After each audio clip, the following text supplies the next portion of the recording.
আর বাংলাদেশ একটা সার্বভৌম রাষ্ট্র, তার তো নিজের স্বার্থেই এই আমেরিকান হামলাটার নিন্দা করা উচিত। আমরা জানি উনি কি বলছেন, কারণ উনি বলছেন যে মানে ভারতের দিকে ইঙ্গিত করে বলছেন যে আধিপত্যবাদের বিরুদ্ধে আমি লড়াই করব, সার্বভৌমত্ব রক্ষা করব। তো তাহলে অন্য একটা দেশের সার্বভৌমত্ব এইভাবে লঙ্ঘিত হলো, আপনার প্রতিবাদ করা দরকার আছে না এখানে?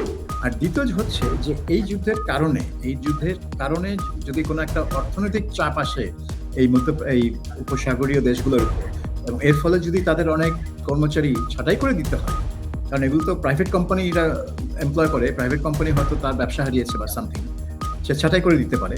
যদি ছাঁটাই করে দেওয়া হয় এবং এই লোকগুলো যদি দেশে ফিরে আসে, তাহলে এদেরকে বাংলাদেশ সরকারের উচিত হবে আর্থিক সহায়তা করা।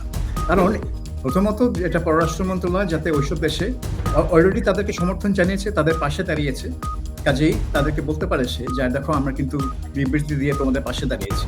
যারা মধ্যপ্রাচ্যে কাজ করেন তাদের আসলে একটু ইংরেজি দুর্বলতা থাকে, ভাষাগত দুর্বলতা থাকে, এইভাবে আসলে ফাইট করার মানসিকতা তাদের থাকে না অনেক ক্ষেত্রে। তো সেক্ষেত্রে প্রবাসী কল্যাণ ডেস্ক যদি এই স্পেশালি এই বিষয়গুলোকে একটু আলাদাভাবে নজর দেয়, তাহলে নিশ্চয়ই একটা বড় ধরনের আর্থিক ক্ষতি থেকে প্রবাসীরা আসলে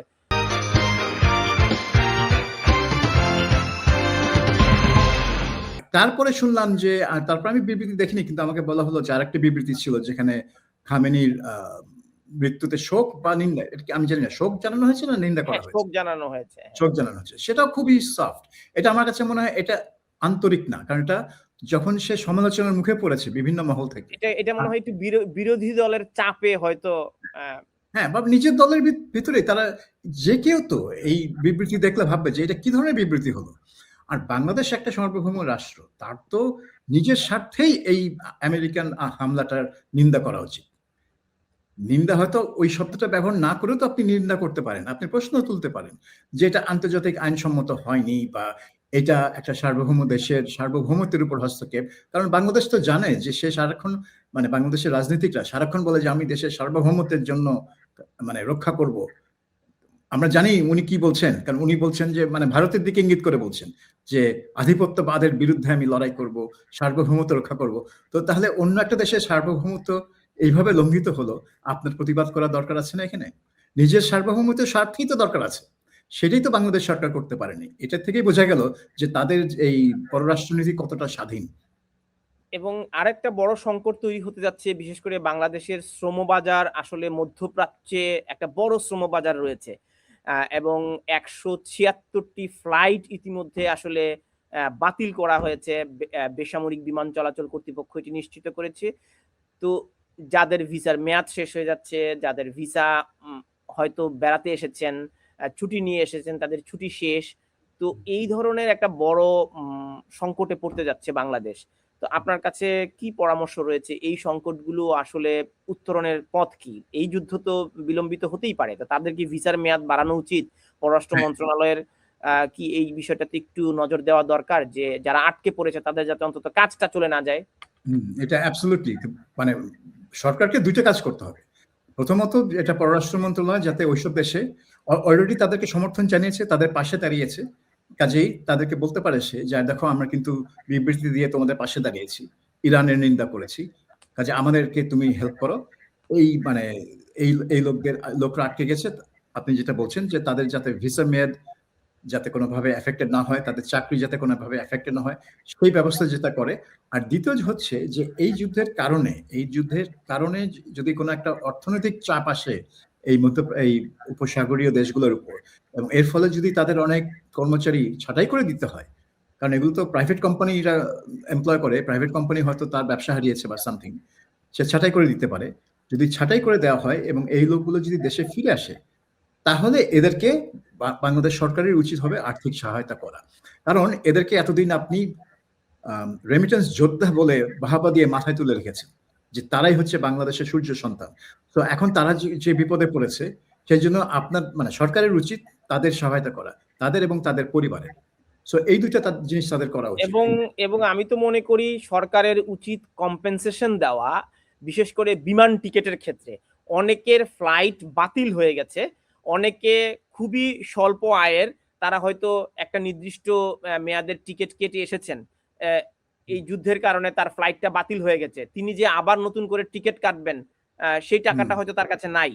আমার তো মনে হয় যে পররাষ্ট্র মন্ত্রণালয় বা আমাদের প্রবাসী কল্যাণ মন্ত্রণালয়ের কোনো যদি ফান্ড থেকে থাকে, এই ধরনের ক্ষতিগ্রস্ত প্রবাসীরা যারা বিশেষ করে মধ্যপ্রাচ্যের এই সংকটের কারণে ক্ষতিগ্রস্ত হচ্ছেন তাদেরকে কম্পেনসেশন করা উচিত। হ্যাঁ, কম্পেনসেশন, এবং এটা তো বিমান, যেসব বিমানের তারা টিকিট কেটেছে তাদেরই উচিত যে তাদেরকে বিনা পেনাল্টিতে টিকিটগুলো নবায়ন করা।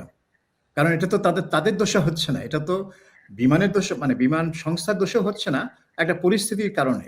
সো তাদেরকে নতুন করে টিকিট কেটে যাতে তারা যেতে পারে। যেমন ধরুন আপনি যদি যান একটা প্লেনে, কোনো কারণে যদি এই ফ্লাইটটা ক্যান্সেল হয়ে যায়, আপনাকে যদি সারা রাত থাকতে হয়, ওই বিমান সংস্থা কিন্তু আপনাকে নতুন একটা টিকিট করে দিবে, কোনো চার্জ নেবে না, আপনাকে একটা হোটেলে রাখবে, কোনো চার্জ নেবে না, এবং আপনি পরের দিন ওই ফ্লাইটে চলে যাবেন যেখানে যাচ্ছিলেন।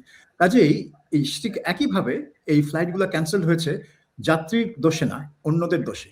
কাজে বিমান সংস্থাগুলোরই উচিত হবে যে এদের টিকিটগুলো যাতে মানে তাদেরকে যেন পেনালাইজ না করে, যে টিকিটের যে নতুন টিকিট কাটতে যে বাড়তি খরচ সেটা যেন তাদেরকে না দিতে হয়। এটা বিমান সংস্থাগুলোর করা উচিত। হ্যাঁ, এই ক্ষেত্রে একটা সমন্বিত উদ্যোগেরও প্রয়োজন। কারণ সাধারণত এ ধরনের যারা মধ্যপ্রাচ্যে কাজ করেন তাদের আসলে একটু ইংরেজি দুর্বলতা থাকে, ভাষাগত দুর্বলতা থাকে। এইভাবে আসলে ফাইট করার মানসিকতা তাদের থাকে না অনেক ক্ষেত্রে। তো সেক্ষেত্রে প্রবাসী কল্যাণ ডেস্ক যদি এই স্পেশালি এই বিষয়গুলোকে একটু আলাদাভাবে নজর দেয় তাহলে নিশ্চয়ই একটা বড় ধরনের আর্থিক ক্ষতি থেকে প্রবাসীরা আসলে মুক্তি পাবেন। আমি একটা খবর ইতিমধ্যে দেখেছি যে সংযুক্ত আরব আমিরাতের সরকার সেই দেশের সব হোটেলকে নির্দেশ দিয়েছে যে কোনো হোটেল গেস্ট যদি এই যুদ্ধের কারণে আটকা পড়ে যায় এবং তাদের যদি মানে ওই আরো বাড়তি কয়েকদিন থাকতে হয়, সেই বাড়তি খরচটা এই আমিরাত সরকারই বহন করবে, এই গেস্টদের যেন বহন করতে না হয়। কারণ অনেক গেস্টই আটকে পড়েছেন, তাদের হয়তো 2 দিন পরে ফ্লাইট ছিল, কিন্তু মানে আরেকদিন পরে ফ্লাইট ছিল, ফ্লাইট ক্যান্সেল, তাদেরকে আরো 4 দিন 5 দিন অনির্দিষ্টকালের জন্য হোটেলে থাকতে হবে, কিন্তু তাদের টাকা নেই, কি করবে? তখন এই আমিরাত সরকারই বলেছে হোটেলগুলোকে যে তোমাদের এটা থাকতে দিতে হবে এবং টাকাটা আমি দিব, সরকারই দিবে। তো আমরা চাই এ ধরনের ইতিবাচক পদক্ষেপ নিশ্চয়ই মধ্যপ্রাচ্যের দেশগুলো যেখানে বাংলাদেশের শ্রমিক রয়েছে নিশ্চয়ই তাদের উদ্যোগেই এই সমাধানগুলো হওয়া উচিত। তবে এটির একটি শক্ত মনিটরিং সেল থাকলে এই দাবিগুলো আদায় সহজ হয়। তবে আমি একটা শেষ প্রশ্ন দিয়ে আপনাকে শেষ করতে চাই যে এই যে গার্ডিয়ানের প্রতিবেদন দেখলাম আমি খামেনি's son Mojtaba favorite to succeed him as an Iran supreme leader. এটা এখন এরকম একটা খবর ছড়িয়ে পড়েছে যে মোজতাবা খামেনি হবে নতুন সুপ্রিম লিডার, কিন্তু ব্যাপার হচ্ছে সুপ্রিম লিডারকে নির্বাচন করবে ওদের একটা প্রতিষ্ঠান যেটার নাম হচ্ছে অ্যাসেম্বলি অফ এক্সপার্টস। এটা হচ্ছে 88 জনের একটা অ্যাসেম্বলি এবং তাদের এই 88 জনকে সরাসরি পাবলিকের ভোটে নির্বাচিত হতে হয় এবং তাদের কাজ হচ্ছে এই সর্বোচ্চ নেতার নির্বাচন করা। তো এখন তারা কিন্তু মানে আলোচনা করছে নিজেদের মধ্যে, কিন্তু নিয়ম অনুযায়ী তাদেরকে এক জায়গায় এসে ইন পার্সন এক জায়গায় এসে চূড়ান্ত সভা করে সেখানে ভোটাভুটির মাধ্যমে নির্বাচন করতে হয়। তো এখনো সেটা করতে পারছে না, কারণ তারা জানে যে তারা কোনো এক জায়গায় সমবেত হলেই ইসরায়েল সেখানে হামলা চালাবে। ইসরায়েল সেই খবর জানবে যে কয়টার সময় কোন বিল্ডিং এ কোন রাস্তার কোন অ্যাড্রেসে তারা সমবেত হচ্ছে এবং সেখানে হামলা চালাবে। কাজে নিরাপত্তার কারণে তাদের এটা করতে একটু সময় লাগছে, কিন্তু যখন হবে তখন দেখা যাবে যে যারা আর কি কে সর্বোচ্চ নেতা হবে কে জানে। এই মোজতবা যেহেতু আলী খামেনির ছেলে সেই জন্য তার নামটা বেশি ছড়াচ্ছে। এখন মানে শিয়াদের মধ্যে কিন্তু এই পারিবারিক বা হেরিডিটারি কোনো ব্যাপার নেই। এখানে কিন্তু নেতার ছেলে নেতা হবে বা রাজার ছেলে রাজা হবে এরকম কোনো সিস্টেম তাদের মধ্যে নেই, এবং যেটার সমালোচনা তারা সবসময় করে আসে যে রাজতন্ত্র আর ইসলাম কম্প্যাটেবল না, একসাথে যায় না। তো যাই হোক, এটা হতেই পারে যে মোজতাবা হচ্ছে সবচেয়ে ভালো ক্যান্ডিডেট, আবার এটাও হতে পারে যে তারা নিজেরাই মনে করতে পারে যে না, আলী খামেনির ছেলে হলেই একটা মানে পরিবারতন্ত্রের ব্যাপার চলে আসছে, সেজন্য এটা করা উচিত হবে না। সো আমি জানি না, মোজতাবাকে ফেভারিট বলা হচ্ছে, কিন্তু আরো তো অনেক আছেন, উনি তো একমাত্র না।